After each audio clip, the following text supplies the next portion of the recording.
Welcome back to Skippers, presented by Owners Box Fantasy Sports. Today's segment, we're going to give you 3 overs, 3 unders on team win totals. Joined by a very special guest, Tyler McKillop. T-Mac, thanks for joining the show, buddy. Yeah, excited. The only baseball content I've been consuming is yours, so we'll see what I can provide today. We'll see what we can cook up. I mean, the season's almost here. Fantasy season drafts are almost done. We still have a draft a day before the season, all of us, but other than that, we'll try and get to some win totals, try and cook up some winners for you. Jerry, excited for this, buddy? Yeah, I'm excited. Bringing in the expert over there down there, the betting expert. Go check them out. Want to be wise, guys? Get some free locks. What's the saying? Risk-free investments with T-Mac. Yeah, there'll be one here that'll be risk-free. That's easy. Just overlook it. So we're going to let the guests go first, as always. Mm-hmm. T-Mac, you want to give us your first over or under? Okay, I'll start with unders. I think we should start unders. I'm going with the Angels under 83.5 wins. They haven't supplanted this win total since 2015. That was with a rotation that was Jared Weaver, CJ Wilson, a really good season from Garrett Richards. They do not have a rotation that's going to provide that. Dylan Bundy leading. They've kind of, over the course of the last 3 seasons, they've just been doing patchwork on the rotation and honestly the roster. It's always tons of turnover. Not too much in the lineup, but on the rotation side, adding Jose Quintana, Alex Cobb. In previous years, it's been Matt Harvey, Julio Teheran. I mean, they just try to get their way through it, and they always seem to be, 1 or 2 arms short of a quality rotation that can provide some innings. Shohei Ohtani, I know we're excited to see him. He's looked good in the spring, but he's made 12 MLB appearances on the mound in his entire career. I don't think you can expect to see very many innings from him this season. Also, who was Joe Adell is back down in the minors. I mean, his season last year, his rookie season was atrocious. His whiff rate, 42%. I mean, he can't put a bat on a ball. His plate discipline is brutal. That's why he's in the minors. Who knows what kind of contribution he makes at the major league level. I mean, yes, we got to love this team. People love this team because of Mike Trout. He deserves a playoff run, but I don't think they're going to see it this season. I think 83.5 is way too high considering the win totals we've seen from the past few years. So I'm off the Angels. It might be an unpopular play, but I don't think it makes any sense to be anywhere above that 81, 82 number. I don't think it's that unpopular of a pick. I mean, it's just you don't know what you're getting from that rotation. 6-man rotation, too. You see Shohei go out with a blister injury last night, too. That'll set him back months, I'm sure. Like, just the blisters screw everyone. Yeah. Griffin Canning is going to be okay, but it's just a bunch of guys that used to be good. They're going to take a flyer on and try and hope they're going to have their best bounce back season in years. I mean, the lineup's shown that they can be good, but I don't mind that pick at all. Jerry, you're a guy. I want to ask you guys quickly. Do you think that Ohtani's, like, his contribution in the rotation is going to be maybe as a high leverage guy at some point, considering the amount of innings they want to probably limit him to and what he can do with the bat? I mean, we were all excited to see Ohtani as a pitcher, but he's turned out to be a way better asset at the plate than on the mound. Yeah, I think at some point, if he's hitting so well, it's like, hey, we'll use you, like you said. Like, I think they have to make that change. If it's not working, like, there's no point forcing that. It's just like if they have 5 good starters and they're pitching decent, be like, okay, we need you in the lineup every day to hit. And then if we need you in the pen, we'll use you in the pen. And let's just say playoffs, we could see that situation where something crazy happens where he actually pitches and hits. But I think if they're just going to force it and this happens again, what happened last year, there's probably going to be serious talks of just making him a hitter full time. Yeah. I guess that goes into my pick. I like the Angels pick. I think everyone just wants to pick Mike Trout. They want to see him in playoffs. So they're like, oh, this is going to be the year. Obviously 2020 with the Angels is just not a good fit. Like, they're an older team. And like we said, Avery and I were talking, like, the older guys, like, all performed bad because it ruined their routine, and a bunch of guys on the Angels routine got disrupted. So it'll be interesting to see what they got. They're a wild card. I got the Orioles under 63.5. I think that this division is good. Like, the Rays take a step back, but I think the Red Sox, they're 100% not going to regress this year. They're going to go up. So where does that leave the Orioles? What was their excuse last year? They're just a bad team. They were a young team. They were not older. They just suck. And like, they're going into this year, they're not looking like, oh, we have a chance. Like, it's like, let's get the young guys in, let's try things out, and then go for it maybe in 21. The rotation sucks. Their bullpen sucks. Matt Harvey's their number 2. Yeah, like, oh my God. Like, he's just not good at baseball anymore. So But I just don't. I like taking I was almost going to take the Pirates, which have the lowest win total out there because that team is literally a minor league team. But I'm going to go with the Orioles here just because I do think that they stole some wins last year that they shouldn't have. And I think Boston gets better this year. So I'm going with the Orioles. I mean, I think it's pretty chalky pick there, Jer, but I can't disagree with you. I mean, you have a couple fantasy gems there in Mountcastle and Santander. John Means, maybe a little fantasy gem too. But those are guys you look at for steals, players on bad teams that people don't really want. But if we're talking win totals, I think the Orioles are probably going under their win totals. So I don't think it's that bad. Your thoughts, we get excited about the pitchers, or we get excited about John Means this year, but at the same time, we've seen Kevin Gausman, Dylan Bundy. Like there's pitchers that just aren't good in Baltimore. It happens all the time. All right, I'm going to go for a high win total that I'm going to take the under on, and that's the New York Mets at 91.5. And I'm looking on FanGraphs, they're like 88% to make the playoffs already. I don't think the Mets always seem a way to fuck things up. So they're one of those teams that just don't get it done for me. Obviously Lindor, the bullpen's a little shirt up.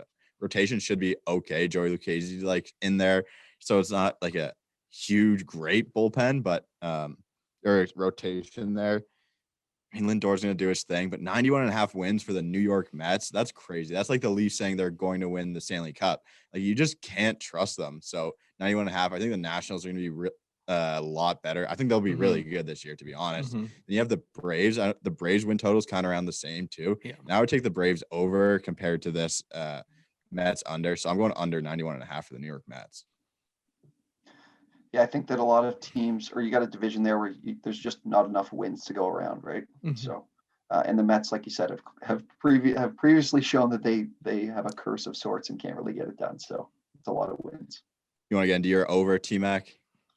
Yeah, I'm kind of fading what Jared's saying a little bit. I'm the Yankees over 95.5 wins in 2018. They were past this win total. In 2020, the shortened season.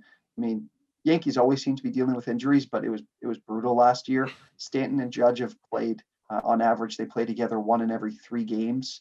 The injury luck for the Yankees has just been brutal.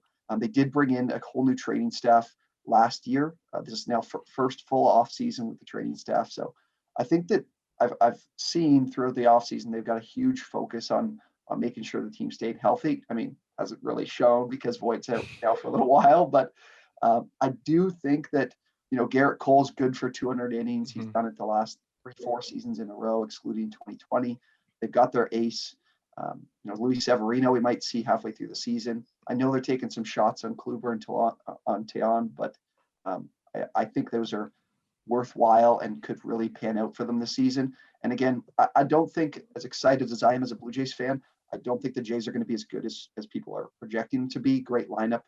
Great bats, but the pitch rotation and then add in the bullpen, I just don't see them running into too many problems. I mean, this team also, with Gary Sanchez having maybe one of the worst seasons from an MLB player ever last year, and then Gleyber Torres also. I noticed from him, he got his strikeout rate down to 17.5%. I mean, the guy has tremendous talent. We saw him hit 30+ home runs a year prior. I think that what they're going to be asking for from him to be more aggressive at the plate and to ask a guy with that kind of skill set to be more aggressive is probably going to pan out really well. I think he'll bounce back this season. And again, Tampa Bay, yes, took a step back. I don't think the Jays are going to be quite as good. Certainly, I do agree the Red Sox are going to have probably a little bit better of a season. But at the end of the day, I think the Yankees are just better than everyone in that division and are going to be a little bit more we're going to be a bit luckier on the injury side and stay on the field in terms of Stanton and Judge. So I'm going to take the over with the Yankees. They're going to push that 100-win plateau, I think. I don't think it's a bad pick. I don't see another AL East team getting more than 90 wins. I don't think. So when you're playing each team 19 times, I mean, I think it's pretty easy to see the Yankees on top of that division have the most amount of wins there. So, Jerry, you're over. Yeah, so T-Mac might not be a fan of this one, but I'm going Padres over. Some books have it at 94.5, and then some have it at 95.5. But I just think they're going to compete with the Dodgers this year. I mean, they did last year in their head-to-head. It was 6-4 for the Dodgers. But, I mean, you look at who's out. Clevenger's out, okay? Clevenger was like a bonus last year. He wasn't really he wasn't very good with the Padres. And then you add Darvish and Blake Snell to this rotation. I mean, Blake Snell has a ceiling that we haven't seen yet because he hasn't been used very, I guess, wisely in Tampa Bay. So he's kind of a wild card with how he's going to be this year, but I don't think he gets worse. Like, he can only get better. Chris Paddock had a terrible 2020 season. We saw what he could do in 2019. I do think he gets better. And then Darvish is obviously elite. So this rotation is elite. And then you obviously add young studs like Gore coming into the league. What to expect from him, which I only think he'll be pretty good. He'll be in the pen, right, Abe? To start off. I don't think did he make the team out of camp? I don't think so. But at some point he's gonna come up. But anyway, yeah, he'll be like a September guy, I think, and maybe at the pen in the playoffs. But Dinelson Lamet, you're missing too. That guy's fucking awesome. Yeah. Now, I mean, yeah, he's obviously, a lot of people are putting question marks on him this year with the coming back from that injury. With like people just like, this guy was elite last year. Like it was like he was putting up elite numbers, like top of the league SP1 numbers last year. So, and also you got to remember, like, Tatis is just a beast, and I think he's just only going to get better. So I think they compete with the Dodgers this year. I think they're both under 100, but high 90s personally, because I think they're going to split that series.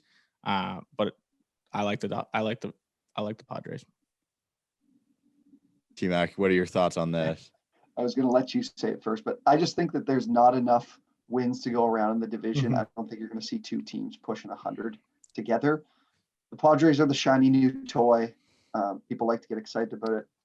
They've got, I like their roster, tremendous roster, like you said, with the pitching, Tatis, all that. But I don't know if there's enough wins to go around for them to be able to push that number. So I get what you're saying. They're an exciting team, but it's probably just a little bit worrisome with the Dodgers. I mean, I know you guys have been talking so much about all the great, some of the bounce back years from some of the guys in the Dodgers.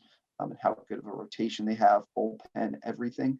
I mean, there's only enough wins to go around. The Dodgers are pushing past that 100 plateau, right?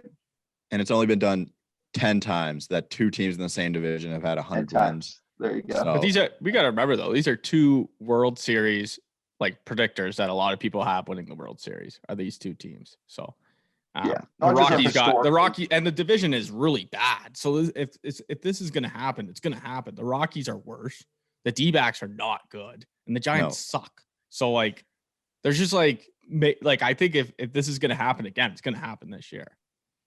Yeah. I mean, it's not crazy. We have, like, 6 or 7 months to find out if it's right. So we can't call you crazy right now, but I don't think it's a bad pick at all. And I'm going to go into mine. Jeremy knew this is who I was going to take, and it's the Kansas City Royals over 72.5 wins. When we look at these guys fantasy-wise, there's so many gems fantasy-wise on this baseball team. Carlos Santana, points league god. I mean, Salvador Perez, one of the best hitters. Mondesi going to lead the league in steals. And you got decent pitchers, too, like Brad Keller there. Brady Singer's going to pitch well. Mike Minor, a guy who we think is undervalued as well. Think Jorge Soler's their best power guy. I haven't even talked about him. I mean, I just think there's so many gems on this team. 72.5 wins. I wouldn't be surprised if the Kansas City Royals make the playoffs this year. It's crazy for a win total like that. You kind of worry about their bullpen with some older guys, Wade Davis in there. I mean, it's just not a great bullpen. So I don't know. I love the Kansas City Royals over 72.5 wins. Overlooked, yeah. Nobody's really paying too much attention, I think, to that win total. So I think that's a good one to pick on. Yeah, it's not the Padres and the Orioles. What are your thoughts on Benintendi? I like that ad though, Benintendi adding that lineup. I think he fits what the Royals are trying to do. They're just going to stick him in left field. He's going to be Alex Gordon for a couple years for them. Yeah. So, I mean, I'm not too worried about him. I think they'll add some value there. But Bobby Witt can come up halfway through the year too, add some value. But I'm only worry is the bullpen holding up their wins. Greg Holland wasn't great for them in the bullpen last year. So if they can find some arms, find some velo at the back end of that pen, I think they will be just fine to hit this over. Any more notes from the boys here? Comment below who everyone got. One over, one under. Yeah, comment your win totals. Baseball season's almost here. Thank you guys for tuning in, and we will see you next time.